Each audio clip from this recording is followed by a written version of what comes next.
the work session to order on October 14th, 9 a.m. Can I get a roll call, please? Mayor Copeland is absent. Tom Baylor? Here. Kathy Sherman? Here. Jeff Gard? Yep. Melina Meyer? Yes. Ann Schaefer? Here. Yes. David Allison? Here. And David Gleason? Here. That is all of council.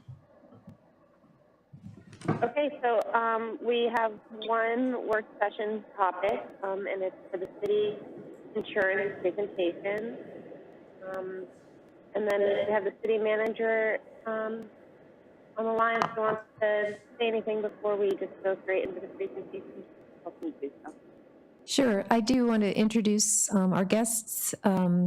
We have representatives of our insurance provider, as well as our broker, Clark Cripps, and I'm going to turn over that. He works for Hub International that has many, not only clients, but deals with many different insurance providers, and is helping guide us as we really evaluate all of our policies and look at efficiencies. So one of the things that we discussed is I will claim a certain amount of ignorance around insurance. And so as council directs staff to the types of insurances we might need and the coverage that you guys might want to look at, Clark is here to help all of us understand the world of insurance and what we've got, and API is here to describe what we currently have and how it's working on your behalf. So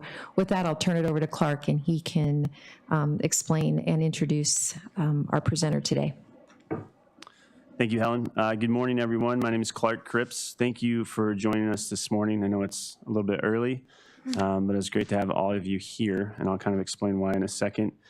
I've been working kind of primarily with Ken, and Ken's here too, and I just want to kind of credit him with this specifically because we've been looking at a lot of the loss control program that APEI, which is Alaska Public Entity Insurance, they have a loss control program and they provide, and we've been kind of looking through it to see what else the city can do to gain credit. This particular one is the called what municipal leaders need to know. So it is for basically the city council. And so having you all here will provide a 2% discount on the liability portion of the policy, which is great.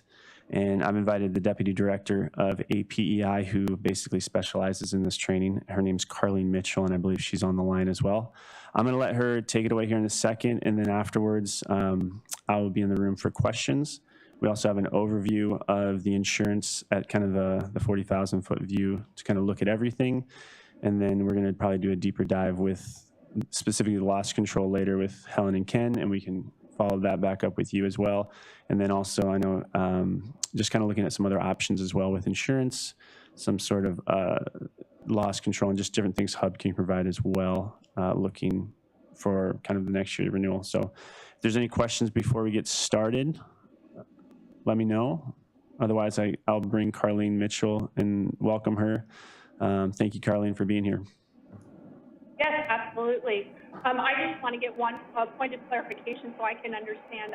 Do I understand everybody there has a copy of the presentation and will be paging through it on their own? Or, Clark, will you be doing that for everyone there? Yeah, I think everyone, including everyone in the room has a copy of the presentation. Is that correct? And then there are council members online as well. I'm sorry, they're on the call as well, and they should have their own copy, or they've been emailed a copy to go through. So you can give an indication, just moving on to the next page so that they know how to track and follow. Yes, absolutely. That helps me to know how to give the prompt to go on to the next slide. So thanks very much. So as mentioned, my name is Carlene Mitchell. I'm the Deputy Director at APEI, and my job with the agency is primarily overseeing the financial status of the organization. I also provide human resources related loss control services, consultation, and training, which I'll talk about here a little bit more today. And I want to echo our sentiments, thanking all of you for taking the time to be here with us today. So going on to the second slide here, why this particular training is important. We developed training very recently because we recognized as an organization that one of the most difficult groups we were having trouble reaching and communicating with was the leadership of our public entities that we work with. So for municipal organizations, this is our city councils and city assemblies. We spend a lot of time talking to the management teams of our members, but we really recognize that effective risk management needs to start at the top of the organization. So we developed this presentation to provide an overview of APEI for our municipal organizations, the leadership of those organizations, so we can help them understand how APEI can better help their communities with as related to risk management. So we want to share this information about the services we offer and also talk a little bit about a couple of potential pitfalls that preclude coverage, make sure you as a body are aware of them.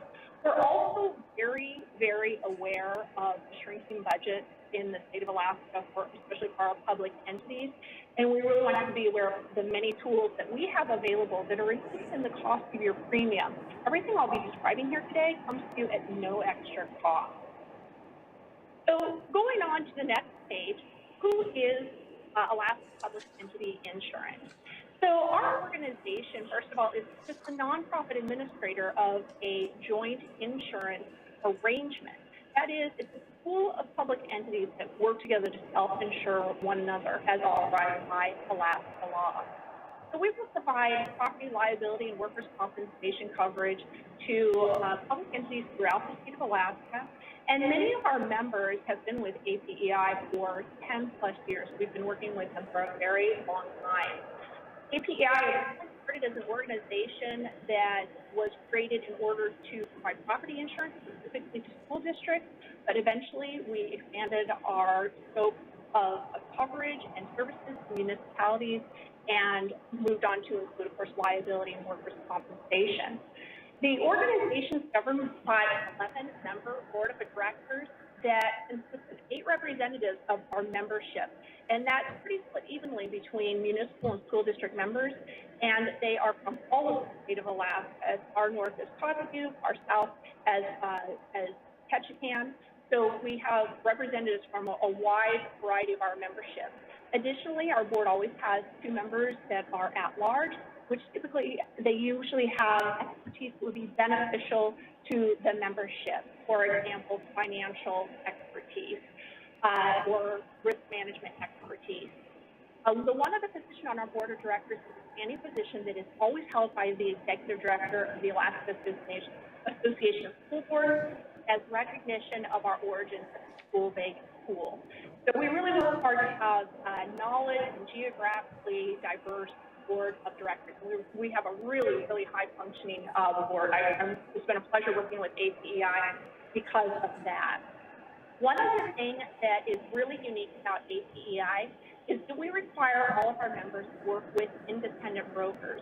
And the reason we do this is exactly what Clark is doing for you guys here today, is we want to make sure that our members get the best advice possible regarding their unique needs, that they can work with you directly to help you identify where you need coverage increased or decreased or removed, and make sure you're making the best choices for your organization. So you have that independent person helping you make those decisions rather than us trying to direct you through APEI.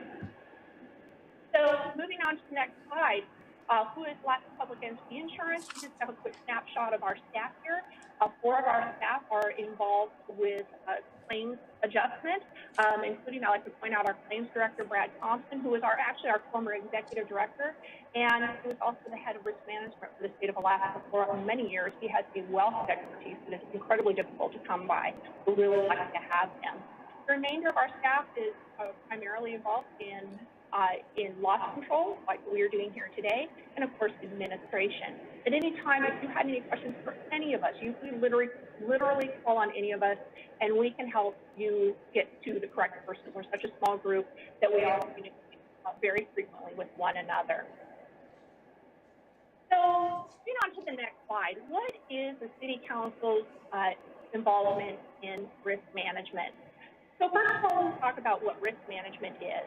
This is when we refer to proactively identifying any potential risks, deciding how to address each one of those risks appropriately.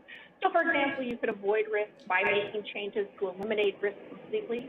You can transfer risk by buying insurance, which is exactly what you've done with APEI, or you mitigate risk by making changes that help prevent incidents that lead to claims. So for example, having training, having safety protocols, installing safety equipment.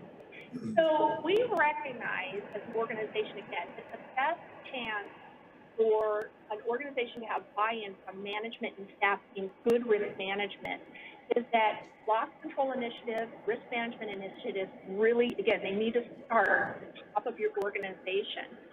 So as a leadership body, you have your particular employee, your city manager, and you provide direction to your city manager, and it's that city manager who directs the city's employees on how they control risk. So also, the other consideration is how you deal with losses. When a city council or assembly is aware of how risk can be managed, then they're much better able to provide direction to the city manager for managing that risk. So there's some basic questions that you can ask of your city manager. So for example, your loss history. How is the city doing as far as losses? Are there any trends that can be identified that require maybe actions to help reduce those risks? Are there a lot of slips and falls? Are you seeing other types of injuries to employees or damage to buildings might be able to be reduced? What kind of coverage do you have, and is that coverage adequate? Are funds being set aside for potential deductibles that might need to be covered? This is also a great area where you can talk to your broker and they can provide you with guidance and assistance. What kind of employee training is being done? Employee training is one of the best ways to mitigate risk, and so understanding what training you have available for your employees to reduce risk is another great question the City Council can ask of their city manager. So moving on to the next slide, APEI coverages. So APEI coverages that we have available include, of course, property coverage. That includes flood, earthquake, and crime coverage. And also, it includes liability coverage. It includes employment practices and cyber liability coverage. We, of course, have workers' compensation coverage, do have options available for employees who work out of state, and auto liability and physical damage coverage. So some of the things that you need to take into consideration for these types of coverages, again, as a leadership body, is considering with property, is all the property that you have included on the schedule, or is there property that needs to be removed? You'd be surprised how often we come across organizations that have some oddball building that is either being covered when it doesn't need to be, or it has somehow been removed from the schedule and it should not have been. For liability coverage, again, talking about management training and follow-up for best practices and training in regards to cyber threats and theft. This is an area that is really, really important these days. Municipalities have become a huge target for cyber theft, and that they're identifying weaknesses with municipal organizations, and cyber thieves are taking advantage of that. So how can you train your staff on what to watch for? Also, workers' compensation, again, making sure that injuries are reported timely to APEI, they're training on accident and injury prevention, and does your organization have the employees that are working out of state? This is important because the standard work comp coverage the APEI provides only covers employees that are working in state, and we're finding more and more that organizations might be hiring administrative staff who are working outside the state of Alaska. We need to be alerted to those situations. Similarly, with auto liability and physical damage, are all autos on the schedule, or there any should be removed? Are vehicles valued correctly? There might be too much or too little coverage. Okay, moving on. So API services for our members. We have quite a few services available that we want to make sure that you are aware of. First one I want to discuss is our legal fee reimbursement program. Now, this particular service is quite important. So we want to make sure that you're aware that as a condition of your employment practices liability coverage, that any time a termination, involuntary termination occurs, that an attorney should be consulted with on the termination and the attorney's advice be followed. What APEI will offer is any time that type of consultation is made is that we will reimburse up to 1 hour of the fees for that legal consultation. Now, why this is important, we bring this up with our municipal leadership because we have seen a few situations where a governing body moved to terminate a city manager, and they were unaware of this stipulation in their liability coverage, and they failed to speak to an attorney prior to termination.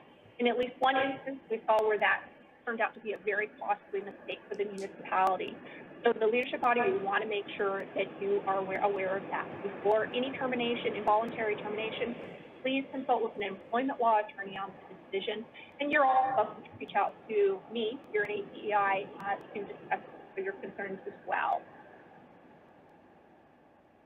Okay, moving on to the next slide, APEI services for our members, consultation.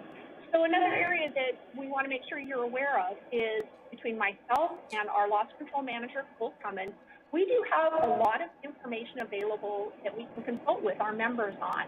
Cole's area of expertise is on safety and employee safety and property law. You can see a few examples here of the types of topics that he is qualified to discuss, especially as it relates to OSHA. So he has a real wealth of information and is available by email, by phone.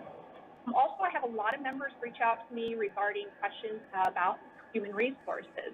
I am a human resources professional and certified professional, and so I do have a lot of topics in my hat that I am happy to discuss.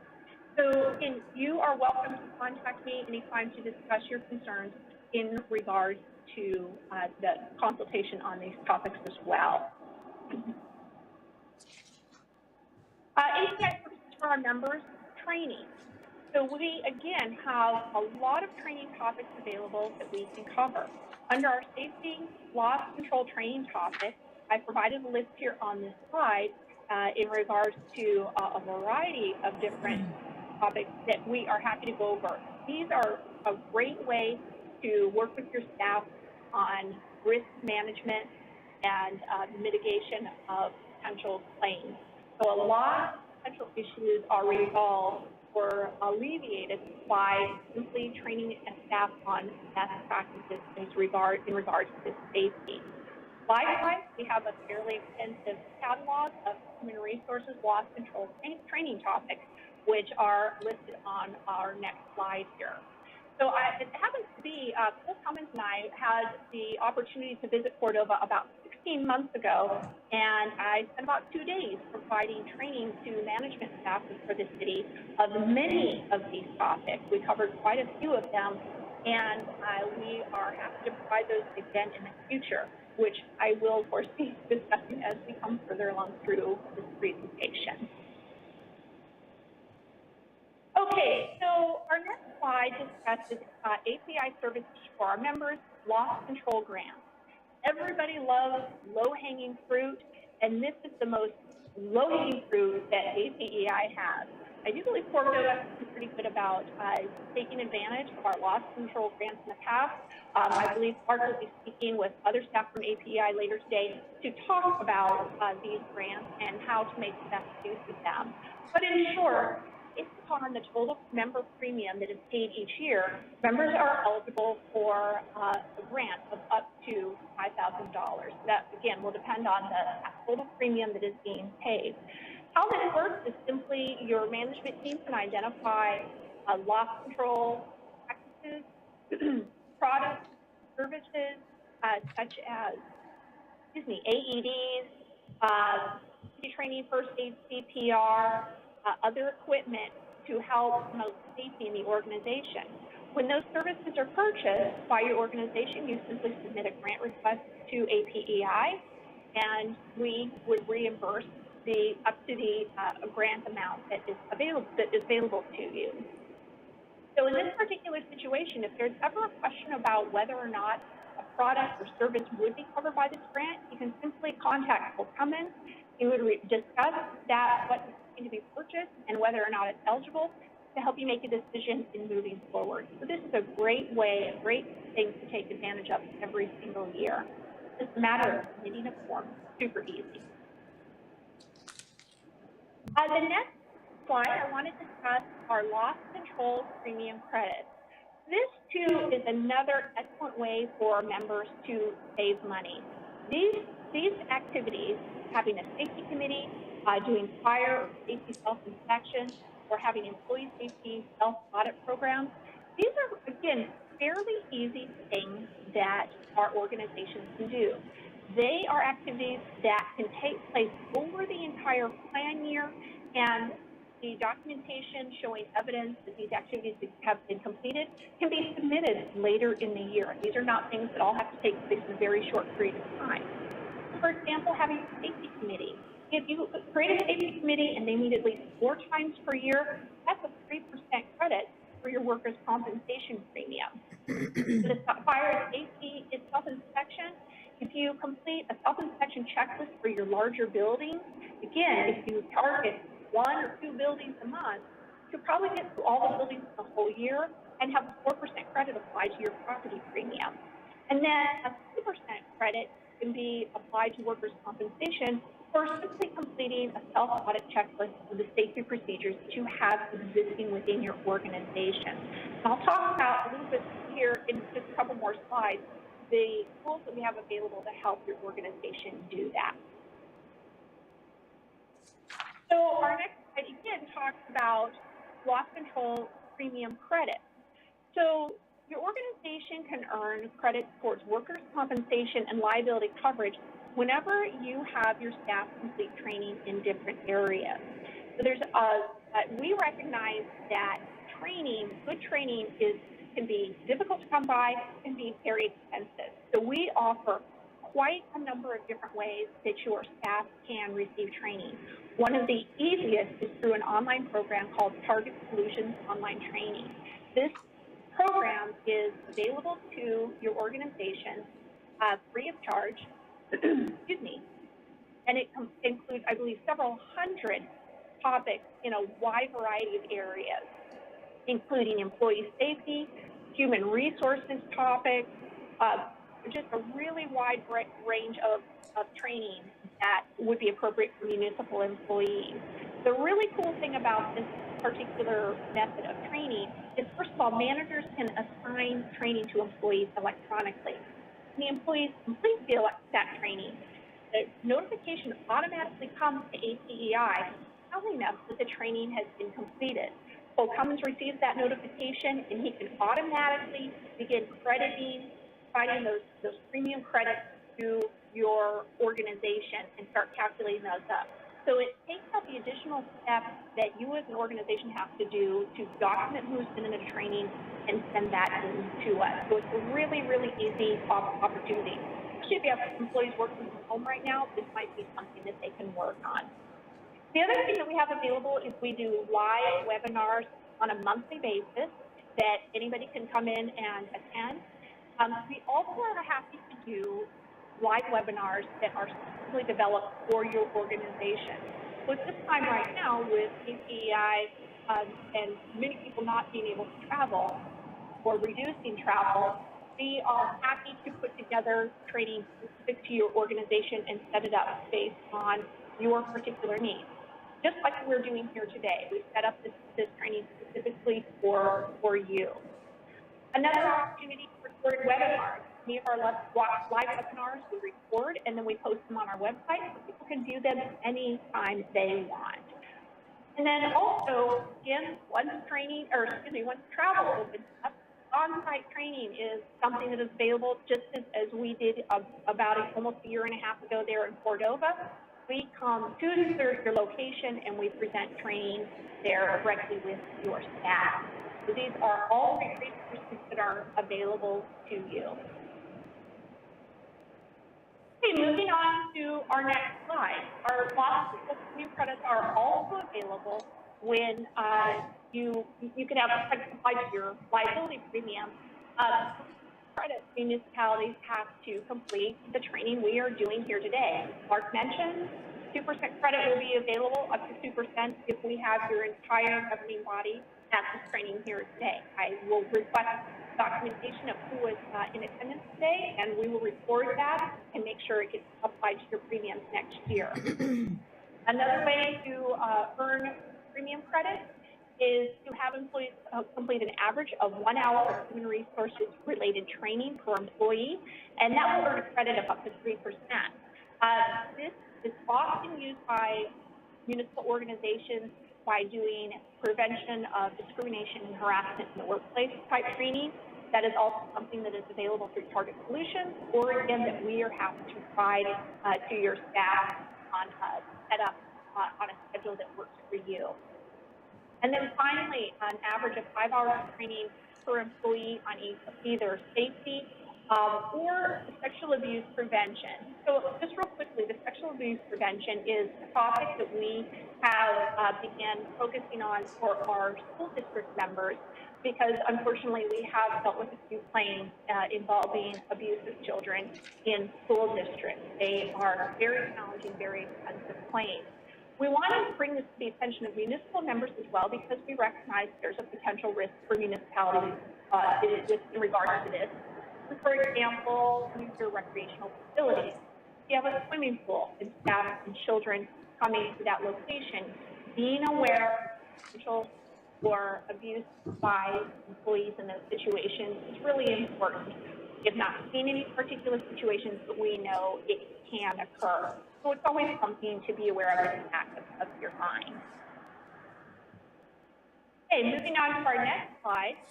Another program that we want to be sure that we discuss is our tenant users liability insurance program.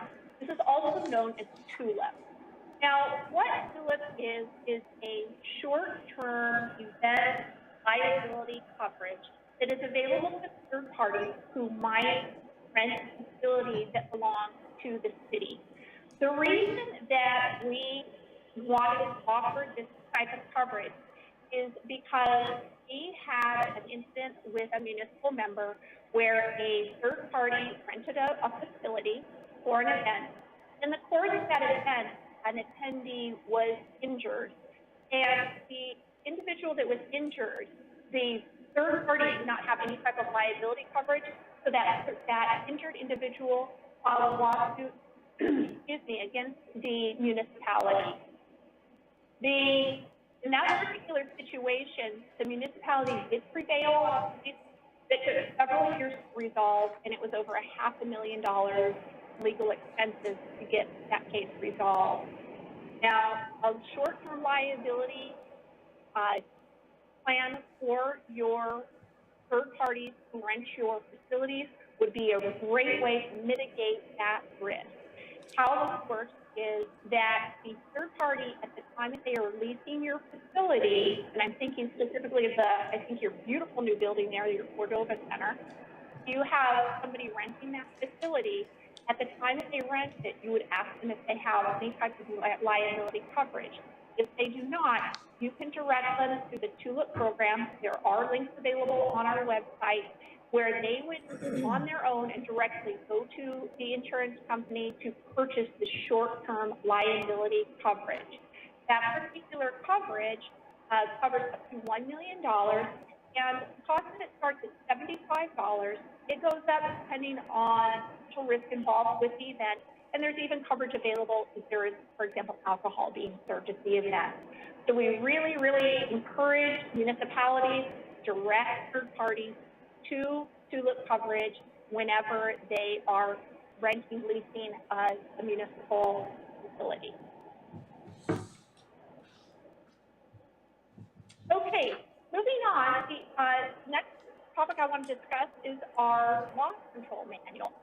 So our loss control manual is a wealth of information. We kind of refer to it as our Bible of APEI loss control.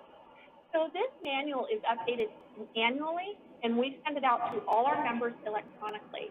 If a hard copy of the manual is desired, we are happy to print it off and send a copy to you. Just simply let Cole Cummins know, and he will provide that to you. The important thing is about our loss control manual is everything I just talked about here is all wrapped up in that manual. We have detailed information about all the services that I just talked about here, all the information, detailed information about our premium credit grant program. It also has forms and guidelines available that your organization can use to participate in all of those activities that can allow for premium credit. So building inspections, safety committees, safety audits, those forms are there and ready to go for your city to use in order to complete those activities. No need to come up with those on your own. For your safety committees, there's safety short information sheets that they can use to discuss in their safety committees and provide training to the committee as well as their staff on best practices for safety, and just a whole bunch of resources available to help you with your risk management program. We really encourage a close look at that manual, and certainly let us know if you have any questions about the content or if you have recommendations on other information that we can provide that might be more helpful. Okay, and so moving on then, finally, I just want to again thank you for attending today and remind you that you've already taken a big step in helping your organization reduce risk and save money simply by attending here. I really hope you found this information beneficial, and I really want to encourage you to reach out to any staff at APEI, or certainly to Clark and his associates, if you have any questions about your coverages or the services that we offer. So thank you again very much, and I'm happy to answer any questions. Okay, thank you so much for the presentation. I'm just going to go on the list of council members if they have any questions, and then I'd like to open it up to staff that's in the room that has any questions as well. So I'll start with Tom Baylor. Yes, thank you for the presentation. So probably not an uncommon problem with other communities is the new legalization of marijuana, the oils being used and those kind of things, and then you have people that have CDL licenses, have people fail tests. We've kind of stumbled through that here recently. Do you guys have any kind of direction or information that would help us out on those type of issues, on how to handle them? What would be good policy to have? Because obviously there's a big safety issue there. Thank you. Yes, absolutely. It's a great question. This is something I dealt with in my previous job. I had employees that had CDLs. The important thing to remember is marijuana is legal by the state. It is not legal by the feds. And if you have employees who have CDLs, they are very likely subject to federal safety laws under the, I'm blanking on the law, I apologize for not using drugs in the workplace. The two very important things I will recommend is that you seek out a very, very clear policy in regards to how you will address situations in which somebody either tests positive or is found to be under the influence on the job. Policies can either be one strike and you're out, or you can have a second chance policy, and those policies need to be clearly identified and they need to be applied consistently. So that is part one. The part two of this is that all of your management, especially if they supervise employees that have CDL, should have training in identifying drug and alcohol use. And this is another resource that APEI has. There is a federally mandated training, a type of training in which managers have to go through 1 hour of identifying alcohol and 1 hour of identifying drug abuse, signs and symptoms training. And we, again, have that training available through APEI. It can be very expensive and very hard to find, but it is included with your coverage here. So that is something that if your management staff wants to receive that training, they should get in touch with Cole Cummins, and he can help direct them and set them up to receive that training. It's excellent training, whether it's managers, supervisors, people who operate vehicles or not. Because no matter what, if you have people who are found to be under the influence, you've got something to deal with. It can be really challenging, and that training is a great way to go. Okay, so a follow-up to that. You also have employees that do not have PDL. How do you? Yes. No, it's not fair to other employees to have to show up basically stoned or under the influence, whatever you want to call it, whether it's alcohol, drugs, or whatever. How do you handle that? Yeah, so in that particular case, you would want to have a policy that identifies how you would treat physicians that are safety sensitive, so people with CDL or subject to testing, as well as those individuals who are not operating vehicles. So, I mean, the reality is that individuals are legally allowed to use marijuana in the state of Alaska, and someone might do that recreationally and come to work completely, visibly sober. However, we know that marijuana can stay in one's system for about a month. So you have to consider whether or not it's appropriate to test all employees or only certain employees. And the, I guess, potential pitfalls of testing everyone, identifying who you will test and when you will test them. So you will have those individuals who are subject to pre-employment and random and drug screening, and perhaps all individuals would be subject to reasonable suspicion testing. So if you had any employee who came to work who appeared to be under the influence, how would you address that? And your policy should outline that. And this particular type of policy is definitely one I recommend having it reviewed by an attorney. Thank you. Okay, Kathy Sherman, you're next. I'm sure. Thank you very much for this presentation. I'm just amazed at all that has been available to us, and I would have appreciated some of the training when I was working for the city. One thing I'm going to bring up that I think we could do right away would be to have Cordova Center rental form reviewed by maybe APEI and that TULIP program that you mentioned. This has been a concern of mine since we started renting the facility, and I think it would be a tool by the city to do extra lines onto the rental form. The other thing that just kind of flashed in my mind, our personnel policy is Title IV. Hasn't been updated in years and years and years, and I'm thinking that some of this information could be worked into that as well as would benefit. For example, some of the questions Tom was asking about, I don't think any of that has been updated, and we really need to do that on the pending list for many years. So those are just my 2 comments. And excellent points that you've made, yes. Okay, thank you. Jeff Barr? Yes, thank you very much for presentation. It's very informative, and I'm trying to suck all this information, and I can't come up with a question just yet from it. But thank you very much for waiting to complete. Absolutely, you're always welcome to email me later if you have a particular question. Thank you. Anne Jeffrey? I think.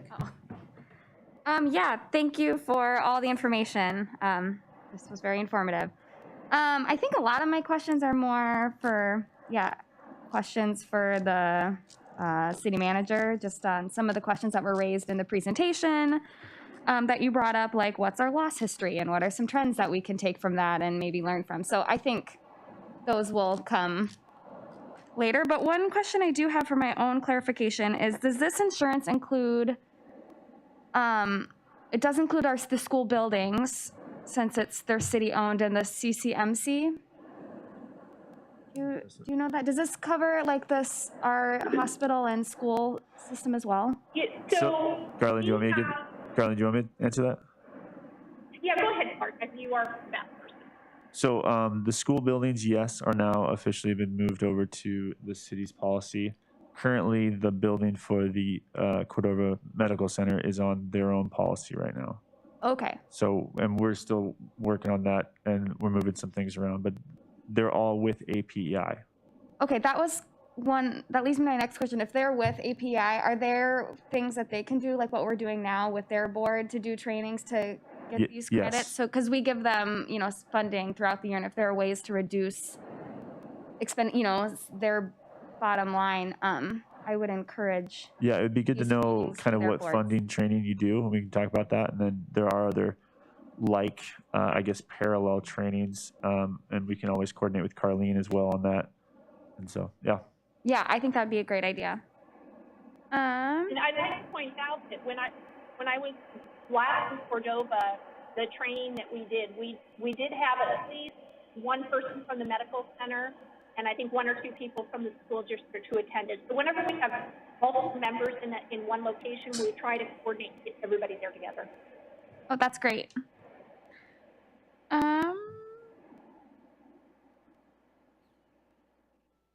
And then my other question was about that third-party use of facilities, but I think we've already covered that. So that's all I have for right now. Thank you. And I just want to point out that, as Kirk said, he'll be meeting with our other staff this afternoon, and your question about particular trends that might be seen, that's one of the things that they will be talking about. Great. Okay, Dave Allison. Yeah, I don't have any questions right now. Thank you. Dave Layton. Yeah, ma'am. I think I appreciate the training. Very informative. You're welcome. Okay, and then this is Melina. Go ahead and take my turn. I don't have any questions. I think everything has been asked and answered questions that I had. I think you guys are doing this presentation with us. It was informative and good opportunities for us to lessen our costs and things that we need to pay attention to that maybe have gone by the wayside a little bit in the past. So I want to thank you and all of the councils are present. So Susan, our city clerk, can get that information to you, and that we are all present. And then I'll go ahead and hit management. If you want to allow staff to ask any questions, I'd welcome that. This is Helen. I'm the city manager here. I did have a question. As my little brain was adding up all the percentages, it looked as though cumulatively, if we did everything that you recommend, we could save a substantial percentage off our premium. Is there a cap on how much is saved? Are those cumulative numbers? I'm just curious. So some loss control activities are, the credits are applied to particular lines of coverage. So some credits will go just to workers' compensation. Some would go just to liability. Some would go just to property. So this is another thing that when you speak with Barbara, well, I believe later today, they will outline for you what has been saved in the past, and it is capped by that percentage. If you know your premium is X amount, you know you get a percentage, only a particular percentage. But cumulatively, yes, we are seeing organizations save thousands when they take full advantage of our premium credit program. And do you mind if I just add something to that, just to kind of quantify it? Because I think that's kind of what you're looking towards. She had talked about the maximum grant reimbursement for Cordova would be the $3,000 to go to safety equipment and things like that.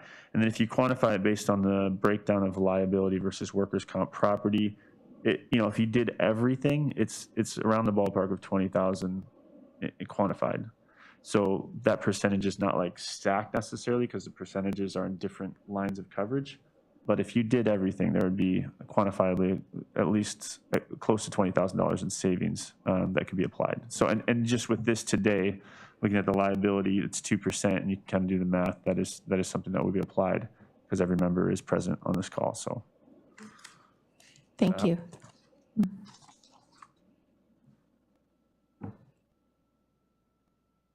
Susan, I know you've been in the room and worked with the city a long time. Do you have any questions? Ken. Oh, no questions at this time. Okay, no questions. Does anybody else want to have any last words during the meeting?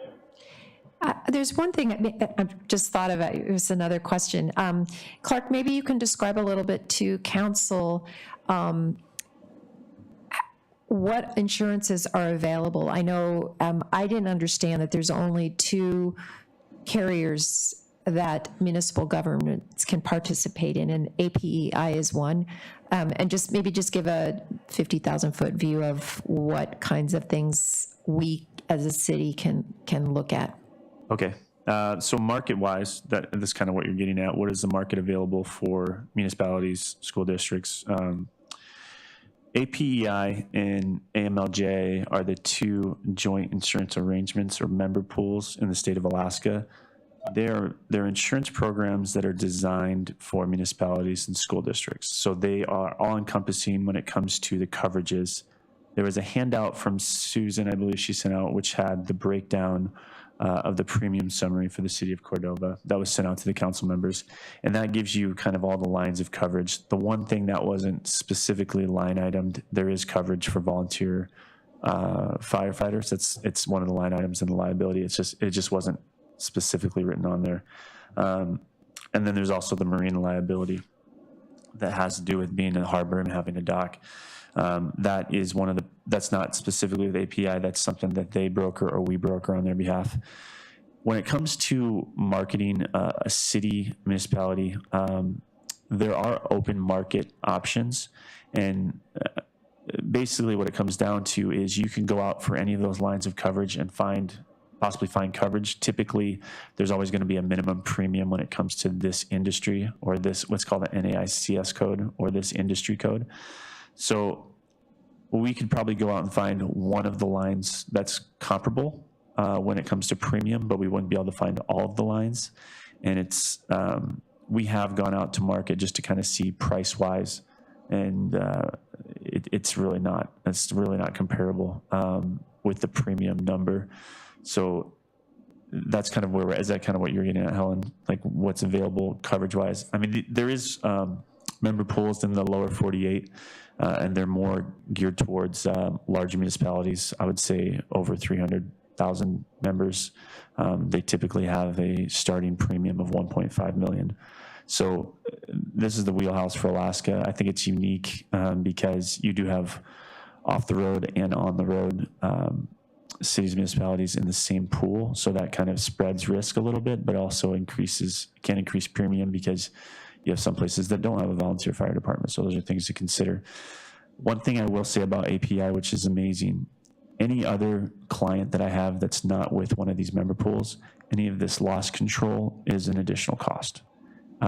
Anything that you can think of that she talked about would be an additional cost. Even the TULIP program, that's not a cost to the city, that's a cost to the tenant that's using the operation, which is really unique.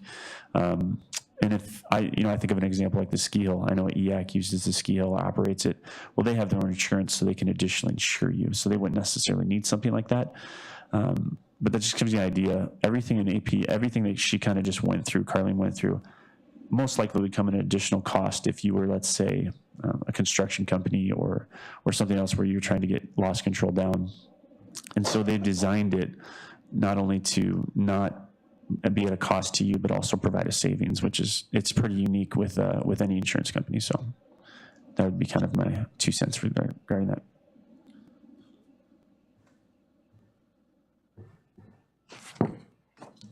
Okay, thank you. Any other questions from council? This is Councilman Baylor. Okay, go ahead. Yeah, it's not a question, more of a comment. I think of council's roles and responsibilities, and I think several over the years that in this deal here, in charge, all that, and really fully perform. How many employees have we seen over the years that were released from their job, only to get them back because the procedure was not followed, the precedent was not followed, the paperwork wasn't done right. And not that hard a job, and if it's just paid attention to. The HR person needs to have training, department heads need to have that training, and it's got to be an ongoing thing, a once-a-month thing. It's just not, oh, we did it this year, we're going to leave it behind. So I think council needs to hold current city manager responsible, and I think past city managers, unfortunately, we did not do, to make sure that this is done, because it's costing a lot of money. And quite frankly, it's not fair to some of the employees that are doing their job and following the rules to see these other things go on. So recently we had issues with the CBD oil. Why doesn't that policy come back to us? Because we don't have another case? Is that when we're going to take it up again? So those kind of getting out ahead of these things is what needs to be done. And if that's not going to do it, then council needs to step forward and say, hey, where is the policy? How are we dealing with the marijuana? How are we dealing with the oil?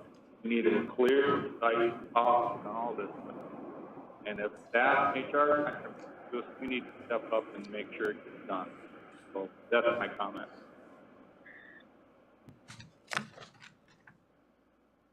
All right, anybody else from council? Comments, questions? All right, not hearing any. City manager, anything else from you? No, thank you all for participating. Okay, only one last thing to do. Is anybody opposed to adjournment? Hearing none, we are adjourned. Thank you, everybody. Thank you. Thanks. Thanks, everyone. Beep, beep, beep, beep, beep, beep. All right. May I make a comment? Hi, Clark, I'm Cindy Apple. Hi, nice to meet you. The camera, or whatever. Just as a point of note, with Tom Baylor's last comment about this CBD oil and the case that we had, we did